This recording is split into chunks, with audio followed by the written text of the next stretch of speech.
मेरे प्यारे दोस्तों, हिंदी शॉर्ट हैंड कोचिंग में आप सभी का स्वागत है। आज हम लोग रामधारी गुप्ता के खंड 1 से प्रतिलेखन संख्या 28 की डिक्टेशन लेंगे। डिक्टेशन 5 सेकंड के बाद स्टार्ट होगी। तब तक के लिए आप लोग तैयार रहें। स्टार्ट। उपाध्यक्ष महोदय, रूस में भारत के जो मानचित्र प्रकाशित हुए हैं उनमें भारत के कुछ हिस्से को सही तरीके से नहीं दिखाया गया है। इसको सरकार भी मानती है और इस विषय पर कोई मतभेद नहीं है।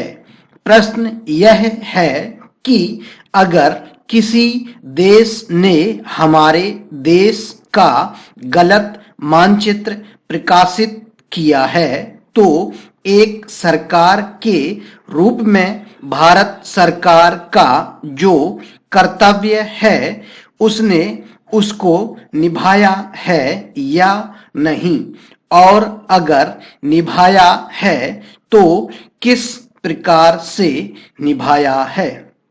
जब भारत सरकार का ध्यान इसमें प्रकाशित उस मानचित्र की ओर दिलाया गया जिसमें हमारे देश के कुछ भाग को गलत ढंग से दिखाया गया था, तो उसने 1956 में ही, जबकि न तो भारत और चीन की सीमा का प्रश्न पैदा हुआ था, इस बारे में रूस ने विरोध किया।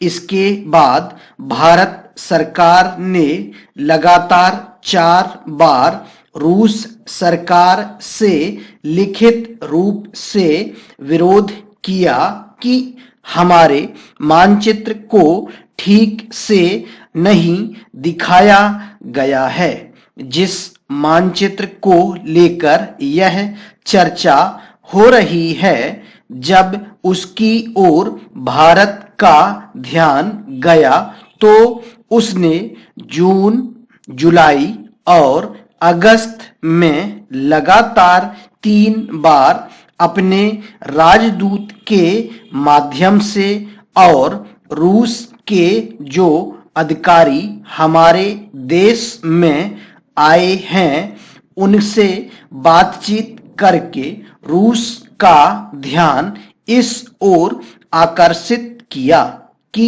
उसने इस देश का मानचित्र ठीक नहीं दिखाया है। प्रश्न यह है कि जिस मानचित्र के बारे में हम चर्चा कर रहे हैं उसके बारे में हमें चिंता होनी चाहिए या नहीं। मैं समझता हूं कि अगर दुनिया का कोई भी देश हमारा मानचित्र सही ढंग से नहीं दिखाता है तो स्वाभाविक रूप से देश को उसके बारे में चिंता करनी चाहिए।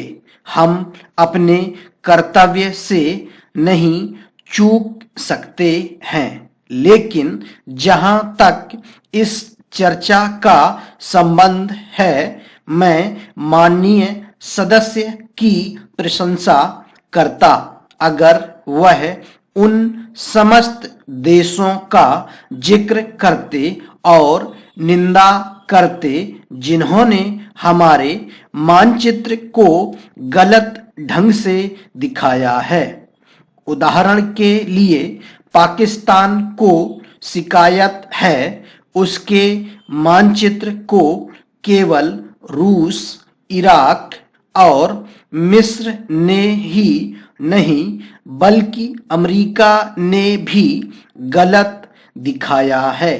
जिस कश्मीर को हम भारत माता का ताज और मुकुट कहते आए हैं, जिसे हम कहते हैं कि वह इस धरती पर हमारा स्वर्ग है, उस इलाके को बिल्कुल उनकी दया और कृपा पर छोड़ दिया गया है। यह बात उत्साहवर्धक नहीं है। स्टॉप।